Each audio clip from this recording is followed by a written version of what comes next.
If you find yourself getting up multiple times a night to use the restroom, stop pointing the finger at your bladder. It isn't the actual culprit.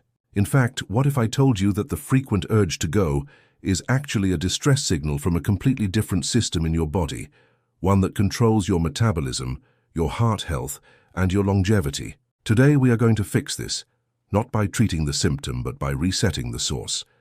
Many of us assume that getting up at 2 a.m. is just a prostate thing or a weak bladder thing that inevitably comes with age. You might feel resigned to it, thinking it is just your new normal to navigate the hallway in the dark. But waking up multiple times a night does more than just annoy you. It fragments your sleep cycles, spikes your cortisol, and can lead to brain fog, weight gain, and even insulin resistance. It creates a cascade effect that impacts your energy, your mood, and your cognitive focus the next day. The good news is that for the vast majority of you watching, the fix is not a medication or a surgery. It is a strategic adjustment to your body's chemistry. Conventional advice often tells us to simply drink less or train the bladder. However, what if the issue isn't the plumbing, but the pump? What if the instructions your brain is sending to your kidneys are getting scrambled by things you are eating or the timing of your day? We are about to walk through a series of specific, scientifically grounded adjustments. We have 5 crucial insights to cover. We will start with some foundational habits you might think you know, but probably are not doing quite right. Then, we will move into the deeper metabolic secrets, our hidden keys that almost no one talks about. I need you to stay with me until the very end, because our game-changing revelation number 1 is going to challenge everything you've been told about your nightly routine. It is the single most powerful lever you can pull to stop the nighttime waking, and it has nothing to do with your bladder. Just a quick important reminder. All the information shared today is for educational purposes. Everyone's health situation is unique, so please consult your doctor or healthcare provider before making any significant changes to your diet, exercise, or health regimen, especially if you have pre-existing conditions or are on medication. Let's use this knowledge to have informed discussions with the insight number 5, the timing and tonic strategy. Let's begin with something that sounds simple, but is often the most mishandled part of our day, the relationship between what we drink and when we drink it. We often hear, "stay hydrated," so we sip water religiously until our head hits the pillow. The challenge we face here is a misunderstanding of how our kidneys operate on a schedule. Your body is designed to slow down urine production at night to allow you to sleep. However, if you load the system with fluid right before bed, you are physically overriding that shutdown signal. It is not a medical mystery, it is simply volume. To truly grasp this, let's use an analogy. Imagine your bladder is like a rain barrel at the bottom of a downspout. Throughout the day, it is fine for the rain to fall. You can empty the barrel easily. But if you pour a massive bucket of water into the gutters right before you lock the doors for the night, that barrel is going to overflow. Regardless of how strong the barrel is, you are creating a flood, just as you are trying to close up shop. Therefore, the strategy here is about front-loading your hydration. Health experts often highlight that the optimal approach is to consume the vast majority of your fluids, your water, your herbal teas, in the earlier part of the day. A good rule of thumb is to stop any significant fluid intake 3 hours before your bedtime. This gives your kidneys, your filtration plant, enough time to process that liquid and eliminate it before you get into bed. This also applies to what acts as a diuretic. Caffeine from coffee, tea, and even the stimulants in chocolate can irritate the bladder and force fluid out.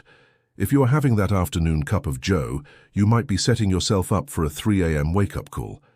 By shifting your hydration window to earlier in the day, you ensure your body is hydrated, but your bladder is empty when it matters most.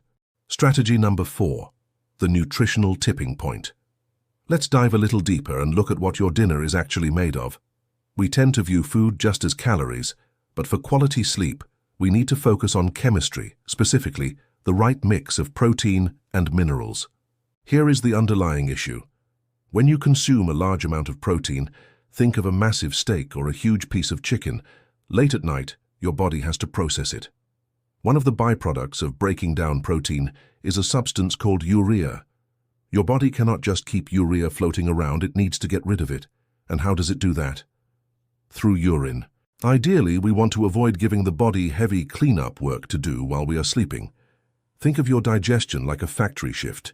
If the night shift workers, your kidneys, are suddenly handed a massive shipment of raw materials, protein, to process right at closing time, they have to keep the machinery running over time to clear the waste. They cannot just clock out. But it is not just protein, it is also sodium.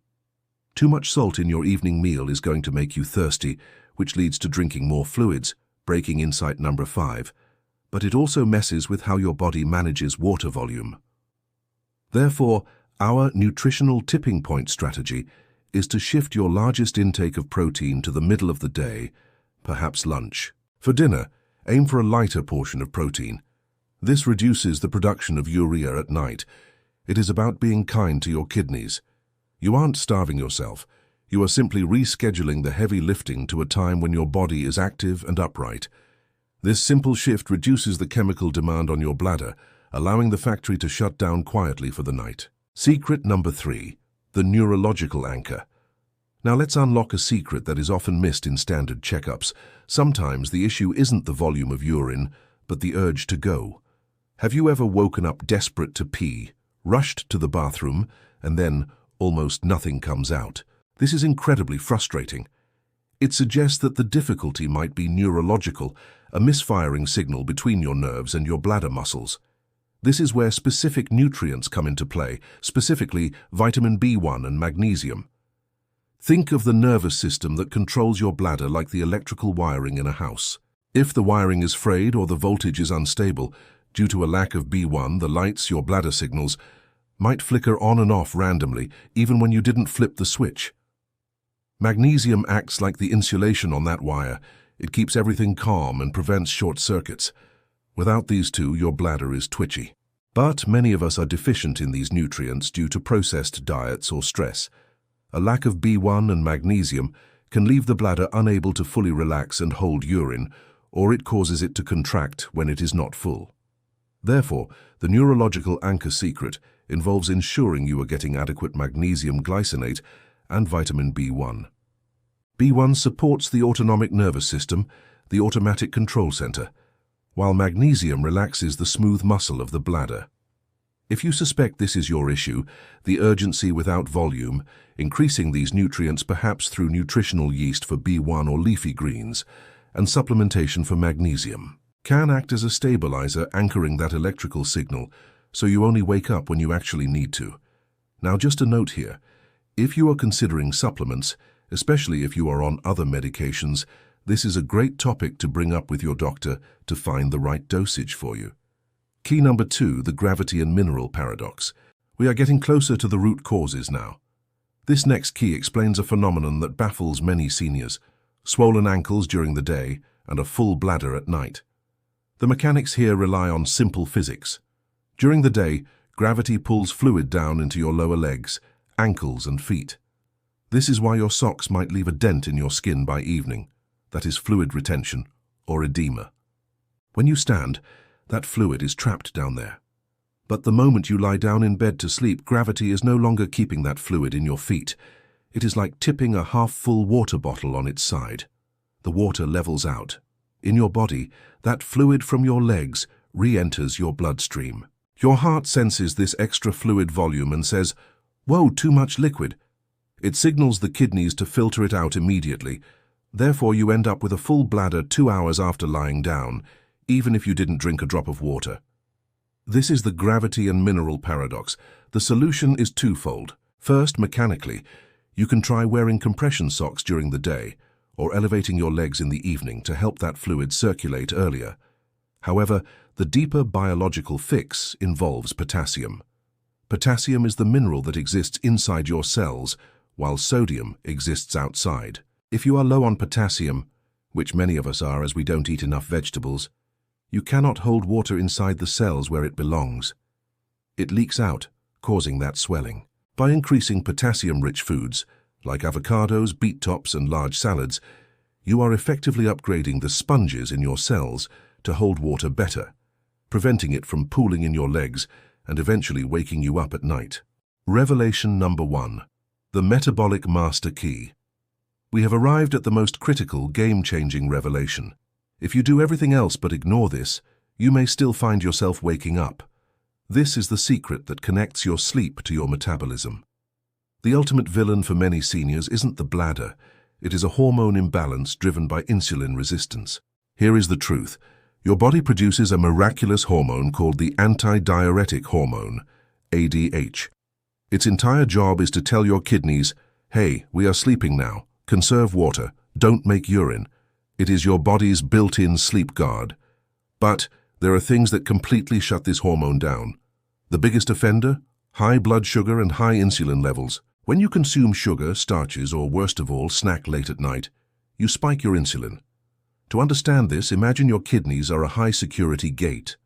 ADH is the guard that locks the gate at night to keep the water in. High insulin and blood sugar are like a riot that tramples the guard and smashes the gate open. Why? Because water follows sugar. If your blood sugar is high, your body desperately tries to flush it out, and it drags massive amounts of water with it. This is why diabetics urinate frequently, but it happens to anyone with insulin resistance. Furthermore, alcohol is the kryptonite to this ADH hormone. Drinking alcohol shuts off the production of the anti-diuretic hormone almost instantly. That is why you pee so much when you drink. The guard has left the building. Therefore, our metabolic master key is this: stop the nighttime snacking. It is the single most destructive habit for your sleep. By cutting out eating after dinner and reducing carbohydrates and sugars in your evening meal, you allow your insulin levels to drop. When insulin is low and you haven't consumed alcohol, your anti-diuretic hormone can finally do its job. It locks the gate, your kidneys calm down, the production of urine drops drastically. This is the hard truth that most people miss. They are looking for a pill for their bladder when the cure is in their kitchen. By stabilizing your blood sugar and respecting the fasting window before bed, you aren't just saving your sleep. You are protecting your heart, your brain, and your waistline. And there you have it, our game-changing revelation number 1. It might seem challenging to give up that evening snack or the nightcap, but as we've explored, the impact it has on stabilizing your anti-diuretic hormone is profound. It is the difference between a broken night and a restorative slumber. So, we've covered a lot of ground today. We started with the foundational timing and tonic strategy of front-loading your water. We moved to the nutritional tipping point of balancing your protein. We discovered the neurological anchor of B1 and magnesium, solved the gravity and mineral paradox with potassium, and finally, unlocked the metabolic master key by eliminating late-night snacking and sugar. Each one of these is a stepping stone. You don't have to do them all at once. Start with one. Maybe tonight, you just commit to closing the kitchen 3 hours before bed. See what happens.